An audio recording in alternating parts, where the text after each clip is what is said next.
விருதுநகர் அருகே உள்ள குமாரலிங்கபுரத்தில் பிஎம் மித்ரா திட்டத்தில் அமைக்கப்பட்டு உள்ள ஜவுளி பூங்காவை விருதுநகர் காங்கிரஸ் எம்பி மாணிக்கம் தாகூர் இன்று நேரில் சென்று ஆய்வு மேற்கொண்டு அதிகாரிகளுடன் ஆலோசனை மேற்கொண்டார். மேலும் ஆய்வுக்கு பின்னர் செய்தியாளர்களை சந்தித்த மாணிக்கம் தாகூர், எம்பி பிஎம் மித்ரா திட்டத்தில் அமைக்கப்பட்ட ஜவுளி பூங்கா விருதுநகர் மாவட்டத்தில் அமைக்கப்பட்ட மிக முக்கியமான திட்டங்களில் ஒன்று. இந்த பிஎம் மித்ரா திட்டத்தில் அமைக்கப்பட்டு உள்ள ஜவுளி பூங்கா திட்டம் மிக விரைவாக நடைபெற்று வருகிறது எனவும், இந்த ஜவுளி பூங்காவில் 10 நிறுவனங்கள் தொழில் தொடங்க ஆர்வம் காட்டியுள்ளார்கள். இந்த ஜவுளி பூங்கா பணிகள் முழுமையாக பின்னர் 2 லட்சம் புதிய வேலை வாய்ப்புகள் உருவாகும் எனவும், தென் மாவட்டங்களில் தொழில் வளர்ச்சிக்கு இந்த பூங்கா முக்கிய பங்காற்றும். பாமக தலைவர் அன்புமணி மன உளைச்சலில் இருப்பதாகவும், அவரை பொறுத்தவரையில் அவர் திசை தெரியா பறவை போல் இருக்கிறார் எனவும், அவர் கஷ்டத்தில் இருக்கும்போது அவரை பற்றி பேசுவதில் நியாயமில்லை.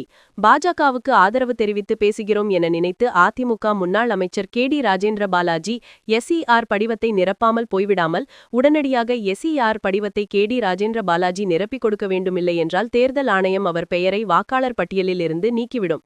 சிறப்பு வாக்காளர் திருத்தம் என்பது நடிகர் சூரி படத்தில் வரும் பரோட்டா காமெடியை நினைவுபடுத்துகிறது. எஸ்ஐஆர் என்பது மக்கள் விரோத நிகழ்வும் எனவும், தேர்தல் ஆணையம் மக்களாட்சியின் குரல் வலையை நசுக்குகின்ற திட்டம் எனவும், இந்த சதியிலிருந்து ஏழை மக்களின் வாக்குகளை காப்பாற்ற வேண்டும். மஞ்சள் சிவப்பு கொடியை பார்த்தவுடன் அவர்கள் கூட்டணிக்கு வருகிறார்கள் என சொல்லும் கட்சியாக அதிமுக மாறியுள்ளது.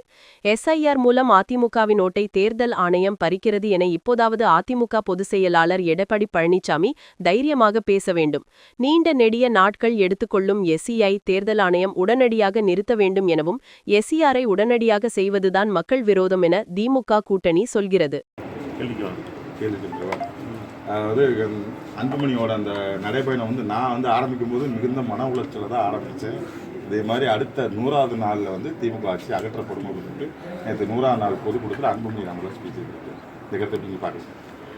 அண்ணன் அன்புமணி அவர்கள் மன உளைச்சல் இருக்கார், குடும்ப பிரச்சனையில் இருக்கார்.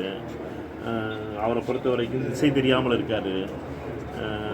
பாஜக அதிமுகவை அமித்ஷா அதிமுகவை மாற்றி அது அந்த கட்சியை முடிச்சு வச்சிருச்சு. அதோடு சேர்ந்து இருக்கார் அண்ணன் அன்புமணி. அவரை பொறுத்த மட்டும் இப்போ திசை தெரியா பறவையாக இருக்கிறார். அவர் கஷ்டத்தில் இருக்கும்போது அவரை பற்றி எதுவும் தப்பாக பேசுறது நியாயம் இல்லை. அதனால் அவர் பாவம் கஷ்டத்துலேருந்து வெளியில் வரட்டும். அவருடைய முதல்ல சரியான திசையை எடுக்கட்டும். திசையை எடுத்ததுக்கப்புறம் அவரை பற்றி பேசுவோம். சாரை பார்த்தாலே